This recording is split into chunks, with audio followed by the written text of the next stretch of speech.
Don't have time for long podcasts? We got you covered with powerful, short clips from Making Big Shifts. Like, subscribe, and stay tuned for more. What's the highest leverage? And I realize this is unique per individual business, but I guess from your experience from the 10,000 businesses, what's the highest leverage redesign that somebody can start, that they can make first? I take a cue. I was reading through your website before we started today, and you said something there, and I just shaking my head going, yeah, that's for sure. 85% of small business owners don't spend 1 hour a year on strategy.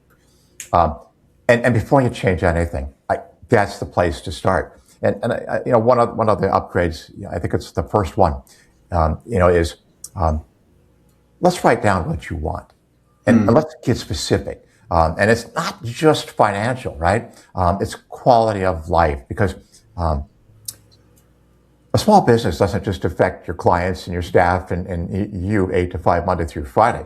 It affects everybody that you touch and you're around. So let's get specific. What would you like to see fixed or changed?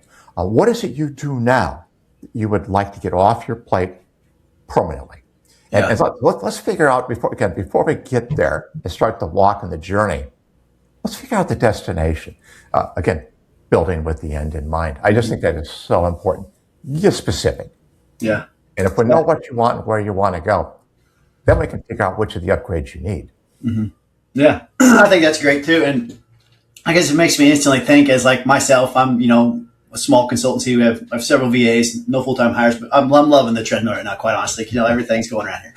Yeah. And as I'm thinking, we have aspirations, of course, $1, $5, $10 million, of course, annual revenue, right? So from a person like me, tons of energy, always trying to do more and more. As you think, now, if I was trying to offload some of what I do to other people, this is a hypothetical, of course, but I'd be worrying that the revenue would start slipping. What are some good ways to start offloading some of the founder's responsibilities, but still maintain that revenue flow? So two of the 15 upgrades, and one happens like in year 2, the other one happens in year 5. But one of them that I like to talk about, and I think small business owners overlook, I know I did, is when you hire, you have to think hiring leverage or hiring capacity. And so what most people do is they hire help. And what happens is you stay the center, you're the hub of the wheel, and you hire help that circles you, and they bring everything to you. But you think, okay, now I don't have to work quite so hard. What I learned was, 8 helpers later, I had 8 people coming into my office, about every 5 minutes. Hey, boss, one quick question.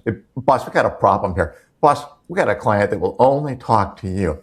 And, I loved it for a while until I didn't. So what you want to do is hire help, or what I call leveraged help, that you can say, okay, I am going to take this particular job, and I'm going to write down everything I know about it, and I'm going to hand it to you. And in fact, before you hire the help for leverage, you have to know what you're looking for. So get it out of your head, write it down, take one job at a time, hire a person to do that specific thing, and then give them the authority to do it. Want to watch the full episode? Click the link in the description and enjoy the complete conversation. Thanks for watching.